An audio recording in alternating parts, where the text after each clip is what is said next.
We've seen universities have potential to tackle the big problems, the grand challenges of contemporary society. But universities are also facing a grand challenge of themselves. And this challenge could transform universities from flourishing ecosystems into barren monocultures! It is something nobody wants, but something that happens every day.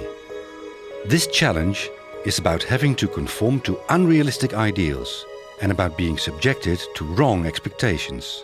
It is the pressure to score high on league tables and thus to focus on one thing and one thing only. conducting research.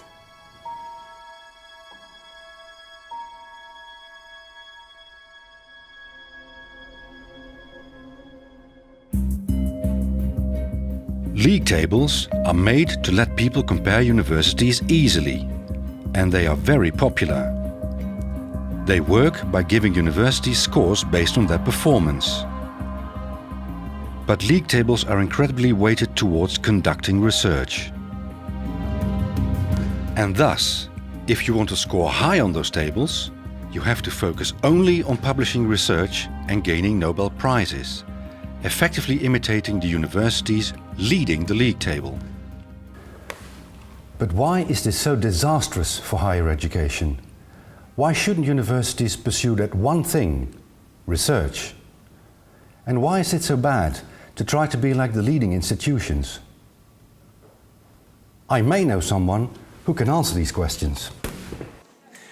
Well, what we see, and this is an effect of the traditional rankings, not of your multi-rank, but of the other rankings, what we see is that because research performance is so important in rankings, it creates reputation. We talked about this before, right? So universities try to come high up on the ranking ladders in order to have a better reputation, be more attractive, perhaps even get more funding.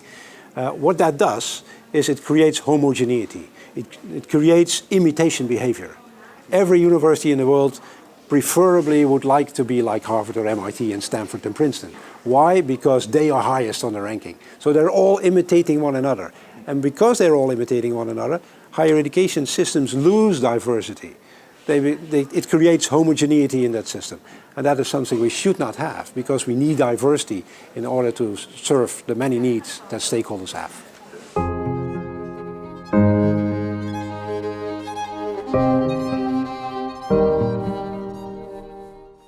So, policymakers want to be able to measure universities. But to measure what really matters, they need to think beyond league tables. Institutes such as Carnegie have already acknowledged the need for a change. Its US Carnegie classification allows universities to choose which measures apply to them, based on their mission. But Carnegie is not the only one.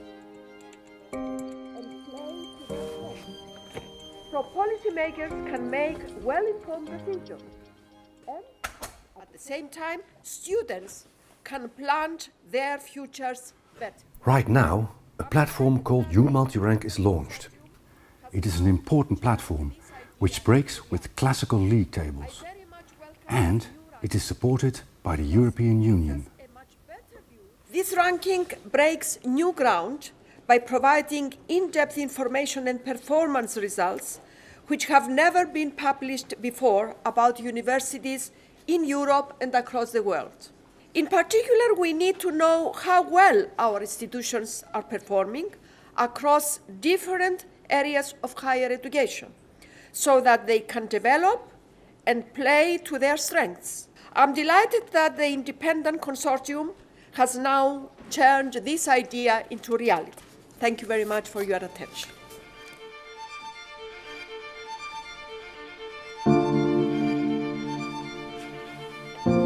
There already is a lot of positive anticipation about U-Multirank. Robert-Jan Smits from the European Commission called it a novel approach and a break with the past. And Andreas Schleicher of the OECD said, U-Multirank is now putting students and the public into the driver's seat of determining which universities are doing well on what and why.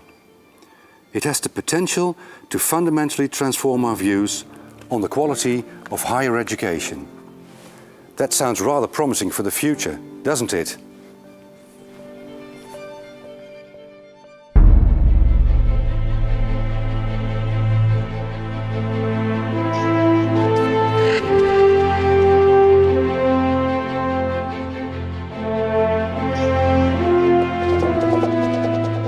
Designing smart policies for higher education is a complex challenge.